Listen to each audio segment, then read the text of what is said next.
नवीन खरीप कांद्याच्या लागवडीची काय परिस्थिती आहे महाराष्ट्रामध्ये आणि आगामी काळामध्ये याचं किती उत्पादन होईल? हा कांदा साधारण कधी लावला जाईल आणि पीक कधी हातात येऊ शकतं? त्याचा बाजारभावावर परिणाम होईल का? असे अनेक प्रश्न विचारले जात आहेत.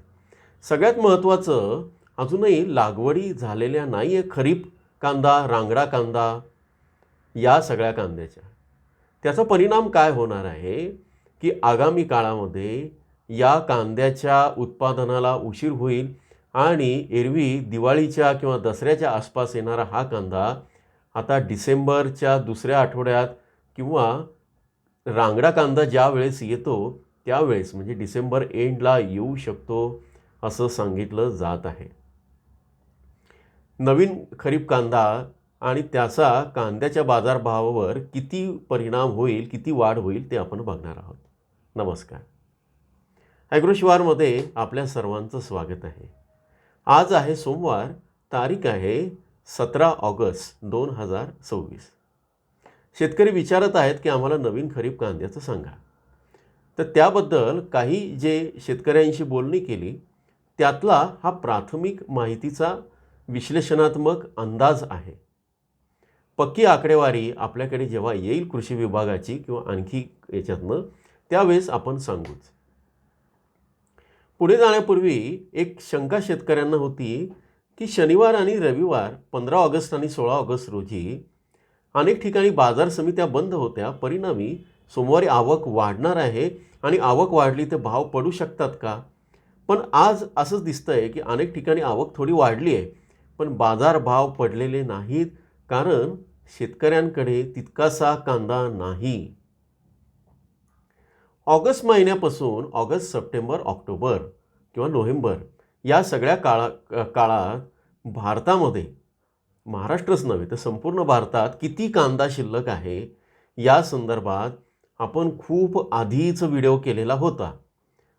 तो कधी साधारण जुलैच्या पहिल्या आठवड्यात किंवा मला असं वाटतं जून जुलैमध्ये तुम्ही तो व्हिडिओ बघा की आता ऑगस्टपासून कांद्याची काय परिस्थिती राहील. त्या व्हिडिओमध्ये आपण असा माहितीच्या आधारे जो प्राथमिक अंदाज होता, प्राथमिक विश्लेषण होतं, ते असं होतं की साधारण ऑगस्टमध्ये म्हणजे ऑगस्टपासून जुलै एंडला किंवा 1 ऑगस्टपासून साधारण 80 लाख मेट्रिक टन कांदा भारतात राहील. आता देशाची रोजची गरज आणि एकूण महिन्याची गरज काय आहे? साधारण 17 ते 18 लाख मेट्रिक टन ही देशाची महिन्याची गरज आहे. रोजची गरज 50 ते 70 हजार मेट्रिक टन आहे. देश वाढतोय, 140 कोटी लोकसंख्या आहे, त्याच्यावर पोहोचलेली आहे. त्यामुळे कांद्याची मागणी पण वाढत आहे. निर्यातही जूनमध्ये ती काही फार अशी घटलेली नाही आहे, ती व्यवस्थित आहे, आता जरी कमी असली तरी. आणि सगळ्यात वाईट गोष्ट म्हणजे की कांद्याला भाव मिळत आहेत पण कांदा खराब होतोय. परिणामी शेतकऱ्यांच्या हातात तसे फार 3 वर्षांच्या तुलनेत फार पैसे आले असं काहीच नाही आहे. जेमतेम खर्च निघेल इतके ते भाव मिळत आहेत. पण त्यातनं दिलासा काय आहे की आगामी काळामध्ये कांदा खराब झाल्यामुळे अनेक शेतकऱ्यांकडे, विशेषतः नाशिकचा कसमादे पट्टा असेल किंवा आणखी काही ठिकाणी, केवळ 25 ते 30%, फार तर 35% कांदा शिल्लक आहे. अनेक शेतकरी असं सांगतात की मागच्या वर्षीच्या तुलनेत माझ्याकडे 50% कांदा आहे, 40% कांदा शिल्लक आहे. पण या वर्षीचं उत्पादन मागच्या वर्षीच्या तुलनेत आधीच 30 ते 40% घटलेलं आहे. म्हणजे 30 ते 40, 100 किलोमधनं 30 ते 40 किलो गेलं म्हणजे उत्पादनच 60 किलो आलं. आणि या 60 किलोचं जेव्हा आपण 50% करतो तेव्हा 30च किलो राहतात. आता एक क्विंटल किंवा टनांच्या, गोण्यांच्या, ट्रॅक्टरच्या भाषेत तुम्ही कन्वर्ट करून घ्या. मी उदाहरण किंवा वानगी दाखल हे दिलं. थोडक्यात काय, आता शेतकऱ्यांकडे कांदा हा फार अपेक्षा जशी केली जाते किंवा विश्लेषणात सांगितलं जातं आहे तसं नाही. अनेक ठिकाणी तशा पद्धतीनं माहिती आलेली होती मधल्या काळात, खूप कांदा आहे, तसं नाही आहे. एका बाजूला कांद्याची ही परिस्थिती आहे, केवळ महाराष्ट्रातच नव्हे, मध्य प्रदेशमध्ये सुद्धा तीच परिस्थिती आहे. तर दुसऱ्या बाजूला आपण खरीप हंगामाची काय परिस्थिती ते बघूया. माझ्याकडे महाराष्ट्र कृषी विभागाचा आत्तापर्यंतच्या लागवडीचा अंदाज आहे. या लागवडीमध्ये खरं तर कांद्याचा अजिबात उल्लेख नाही आहे.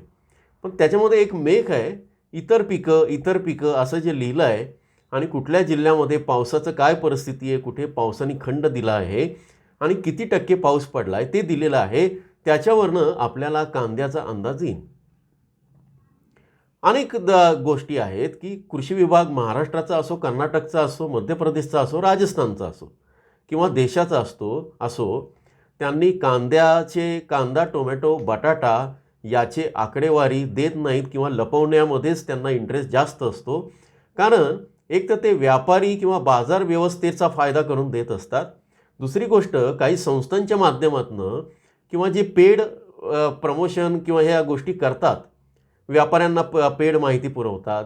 या माध्यमातून ही माहिती काही संस्थांना विकली जाते. त्यांचा फायदा होतो की काय, अशा पण काही शंका याच्यामध्ये घेत आहेत शेतकरी.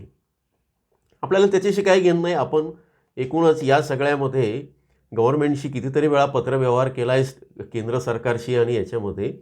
पण कधी-कधी माहिती मिळत असते आणि त्यातून आपण शेवटी सूर्य जो आहे तो कोंबडं झाकलं म्हणून उगवायचा राहत नाही. माहिती पोचतेच. तुम्ही कितीही कुठल्या याच्यामध्ये दाबून ठेवली, ही माहिती आहे सगळ्यांसाठी फ्री आहे. चला, आपण फार वेळ घालवायला नको. आत्ताच्या परिस्थिती बघूया. आज आहे नागपंचमी. सगळ्यात आधी नागपंचमीच्या तुम्हाला शुभेच्छा.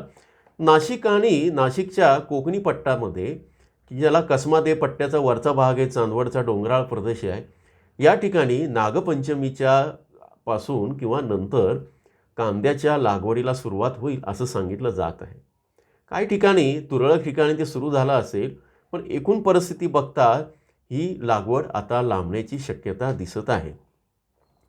कृषी विभागानं जो 10 तारखेपर्यंतचा अंदाज आहे, त्या अंदाजाप्रमाणे मागच्या वर्षीच्या तुलनेत यंदा 94% पेरण्या झालेल्या आहेत. त्यामध्ये सगळंच आहे. ऊस आहे, कापूस आहे, सगळ्याच गोष्टी त्याच्यामध्ये आहे. आता 1 जून ते 10 ऑगस्टमध्ये कुठल्या जिल्ह्यामध्ये पावसानं ओढ दिली आहे किंवा किती पाऊस पडला आहे ते बघूया. 25 ते 50% इतकाच पाऊस जो झाला तो नंदुरबारमध्ये झाला आहे. नंदुरबार जिल्ह्यामध्ये 25 ते 50% झाला आहे. कशाच्या? सरासरीच्या. आणि 50 ते 75% पाऊस कुठं झाला आहे? सोलापूर, कोल्हापूर, लातूर, नागपूर, चंद्रपूर इथे 50 ते 75% झालेला आहे. 75 ते 100% कुठं झाला आहे? रत्नागिरी, सिंधुदुर्ग, नाशिक, बीड, धाराशिव, नांदेड, परभणी, हिंगोली, अकोला, वाशिम, अमरावती, वर्धा, भंडारा, गडचिरोली. आणि 100%पेक्षा कुठं पाऊस झाला आहे? पालघर, रायगड, अहिल्यानगर, धुळे, जळगाव, पुणे, सातारा, सांगली, छत्रपती संभाजीनगर, जालना, बुलढाणा, यवतमाळ, गोंदिया, ठाणे या ठिकाणी. तर हे जरी असलं तरी आता परिस्थिती काय ते बघूया या सगळ्या ह्याच्यामध्ये.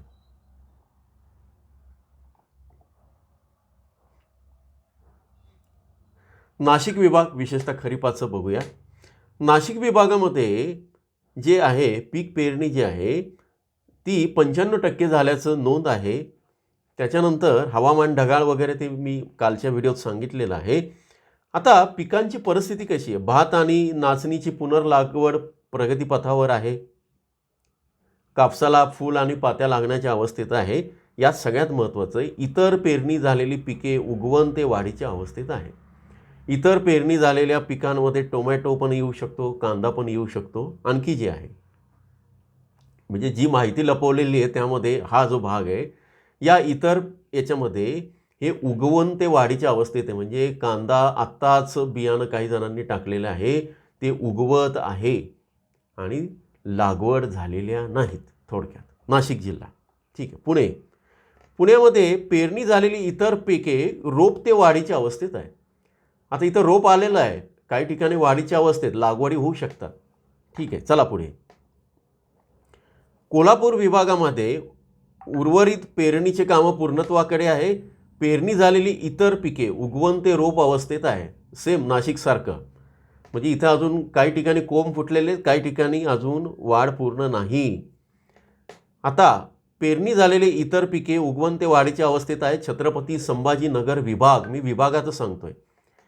आता सगळ्यात महत्त्वाचं आहे अहिल्यानगर भागामध्ये सुद्धा यंदा इथे जे लिहिलं आहे, अहिल्यानगर परिसरामध्ये यंदा काही ठिकाणी पावसानं खंड पडलेला आहे, त्यामुळे तिथे पिकांची काळजी आहे असं इथे नमूद करण्यात आलेलं आहे. कृषी विभागाचा अहवाल सांगतोय 10 तारखेचा. मी परत एकदा खात्री करतो, माझ्यासमोरच आहे आणि हा अहवाल काही मला काय त्याच्यामध्ये रॉकेट सायन्स नाही आहे. महाराष्ट्र कृषी विभागाच्या वेबसाईटवर गेलात की तुम्हाला हा अहवाल डाउनलोड करता येतो, सगळ्यांसाठी उपलब्ध आहे या सगळ्या याच्यामध्ये.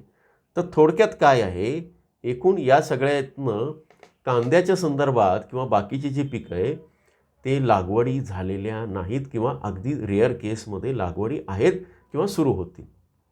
एकूणच बाजार व्यवस्था, शेतकरी आणि जे अनुभवी शेतकरी आहे या सगळ्यांचा, आणि आपण काही शेतकऱ्यांशी बोललो त्यानुसार लागवडी आता या ऑगस्टच्या शेवटी, काही आजपासून सुरू होतील पण काही पुढच्या आठवड्यात होतील, होण्याची शक्यता आहे. अनेक ठिकाणी पावसानं खंड दिलेला आहे. या आठवड्यापासून लागवडी सुरू होतील पण पावसाचा खंड असणारे 15 ते 20 दिवस. त्याचा परिणाम अहिल्यानगरला ऑलरेडी खंड आहे काही ठिकाणी.